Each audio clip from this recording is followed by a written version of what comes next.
ನಮಸ್ಕಾರ, ನಾನು ಅನುಷಾ ಬಾಗೂರು ಕೃಷ್ಣಪ್ಪ. ಇವತ್ತೊಂದು ಪನ್ನೀರ್ ಕ್ಯಾಪ್ಸಿಕಮ್ ಪೆಪ್ಪರ್ ಫ್ರೈ ಮಾಡೋದು ನೋಡೋಣ. ಮೊದಲಿಗೆ ಪನ್ನೀರ್ನ ಕ್ಯೂಬ್ಸ್ ಕಟ್ ಮಾಡಿ ಬಿಸಿ ನೀರಲ್ಲಿ ಒಂದು ಸ್ವಲ್ಪ ಹೊತ್ತು ನೆನೆಸಿದ್ರೆ ಸಾಕು, ಒಂದು 10 ಮಿನಿಟ್ಸ್. ಇದಕ್ಕೊಂದು ಮಸಾಲೆ ಪೌಡರ್ ಬೇಕು. ಅದಕ್ಕೋಸ್ಕರ ಒಂದು ಕುಟಾಣಿಲಿ ಮೆಣಸು, ಶಾಜೀರಾ, ಸೋಂಪು ಮತ್ತೆ ನಾರ್ಮಲ್ ಜೀರಿಗೆ. ಈ ಮಸಾಲೆ ಪದಾರ್ಥನ ನಾನು ಹುರಿದಿಲ್ಲ, ನಾನು ಹಸಿದೇ ಹಾಕಿದ್ದೀನಿ. ನಿಮಗೆ ಕುಟ್ಟಕ್ಕೆ ಕಷ್ಟ ಆದ್ರೆ ಸ್ವಲ್ಪ ಹುರಿದ್ಬಿಟ್ಟು ಕೂಡ ಹಾಕ್ಬೋದು. ಈ ಪೌಡರ್ ಸ್ವಲ್ಪ ತರಿ ಇದ್ರೆ ಚೆನ್ನಾಗಿರುತ್ತೆ. ನಂತರ ಒಂದು ಬಾಣಲಿಗೆ ಸ್ವಲ್ಪ ಎಣ್ಣೆ ಹಾಕೊಂಡು ಕರಿಬೇವು, ಸಣ್ಣದಾಗಿ ಹೆಚ್ಚಿರೋ ಈರುಳ್ಳಿ ಮತ್ತೆ ಸ್ಲಿಟ್ ಮಾಡಿರೋ ಹಸಿಮೆಣಸಿನಕಾಯಿ, ನಂತರ ಇದಕ್ಕೆ ಶುಂಠಿ ಬೆಳ್ಳುಳ್ಳಿ ಪೇಸ್ಟ್ ಹಾಕೋಬೇಕು.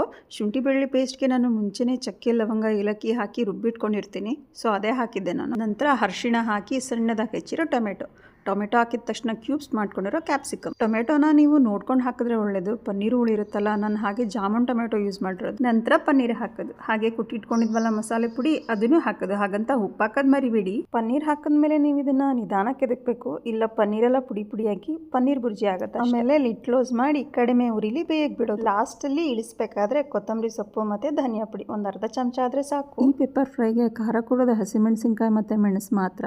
ನಿಮ್ಗೆ ಇನ್ನೂ ಖಾರ ಬೇಕು ಅಂದರೆ ಸ್ವಲ್ಪ ಖಾರದ ಪುಡಿ ಕೂಡ ಹಾಕೋಬೋದು. ಇದೇ ರೆಸಿಪಿನ ನೀವು ಮೊಟ್ಟೆ, ಚಿಕನ್ನು, ಫಿಶ್ಶು, ಮಟನ್ನು ಹಾಗೆ ಮಶ್ರೂಮಲ್ಲಿ ಕೂಡ ಮಾಡ್ಕೋಬೋದು. ನಾನು ಇದನ್ನು ಚಪಾತಿ ಜೊತೆ ಪೇರ್ ಮಾಡಿದ್ದೀನಿ. ನೀರು ದೋಸೆಗೆ ಮಸ್ತ್ ಕಾಂಬಿನೇಷನ್. ಇದನ್ನು ನೀವು ಪ್ರಾನ್ಸಲ್ಲಿ ಮಾಡಿದ್ರೆ ತುಂಬ ಚೆನ್ನಾಗಿರುತ್ತೆ. ಈ ರೆಸಿಪಿ ನಿಮಗೆ ಇಷ್ಟ ಆಯಿತು ಅಂತ ಭಾವಿಸ್ತೀನಿ.